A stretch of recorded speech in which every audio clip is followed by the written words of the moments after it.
Depuis une semaine, chaque jour, les employés de la société spinalienne Aubria doivent se frayer un chemin au milieu des touristes venus visiter le Haut-Königsbourg, le plus célèbre des châteaux forts alsaciens et l'un des sites les plus visités du Grand Est. L'entreprise est spécialisée dans les traitements de charpente, mais elle intervient aussi dans un domaine d'activité plus confidentiel, la protection du mobilier. Ce coffre vient d'être traité contre les insectes xylophages. On traite par l'intérieur de façon à ne pas endommager les marqueteries. Et puis le pouvoir de migration du produit, il est de l'ordre de 5 à 6 cm.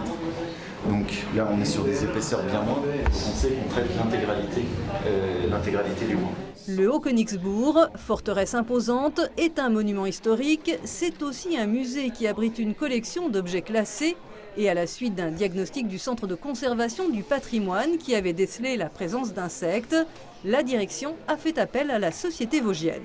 Le CSRP a préconisé que nous utilisions un produit en particulier et il s'avère que dans le Grand Est, il n'y a pas beaucoup d'établissements qui sont habilités à utiliser ce produit-ci qui est à la fois insecticide et fongicide. Dans la salle d'armes, un coffre est lui aussi la proie des larves. Au XXIe siècle, le château est attaqué de l'intérieur. L'entomologiste qui s'est occupé de nos meubles a placé sur ce coffre-ci des capteurs. Dans le bois, ce sont les larves en fait, qui se nourrissent de la cellulose du bois. De nuit, l'activité est beaucoup plus importante qu'en journée. Eh bien, c'est à cause des visiteurs. Les visiteurs en journée génèrent des vibrations qui embêtent les insectes. Ils n'aiment pas être dérangés. La société Aubria aura traité une centaine de meubles, la présence des insectes s'expliquant par l'importance de la végétation qui entoure le château. Un chantier d'exception.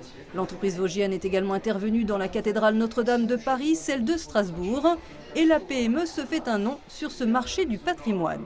Les meubles, c'est quelque chose d'assez nouveau. On a eu la chance de traiter également une partie du mobilier du château de Montaigu près de Nancy récemment. Il y a un supplément d'âme quand on travaille ainsi dans des monuments historiques. Oui, clairement, il y a clairement un supplément d'âme. J'aime les monuments historiques, donc fatalement, je me rapproche de ces mobiliers et de ces marchés.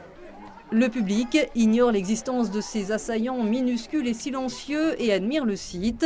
Cette forteresse médiévale érigée au XIIe siècle, incendiée pendant la guerre de 30 ans, est restaurée par l'empereur Guillaume II qui en fera l'un des symboles de sa puissance au début du XXe siècle. Le dernier des empereurs allemands, le Kaiser Guillaume II, qui l'a fait restaurer. Cette restauration, ce n'était pas du pur mécénat, ce n'était pas de la pure philanthropie. À faire restaurer ce château, Guillaume II voulait délivrer un message idéologique aux Alsaciens. Il voulait leur rappeler le fait qu'historiquement, l'Alsace avait bien davantage été germanique que française. Voilà. Il voulait faire de ce château restauré la borne occidentale de son empire. L'Alsace est un pays de châteaux forts. La région en compte une centaine, mais le Haut-Königsbourg est le seul totalement restauré. L'an passé, il aura vu 540 000 touristes, européens et régionaux notamment. Mais les Vosgiens, pourtant frontaliers, se font rares. 1,3% seulement des visiteurs.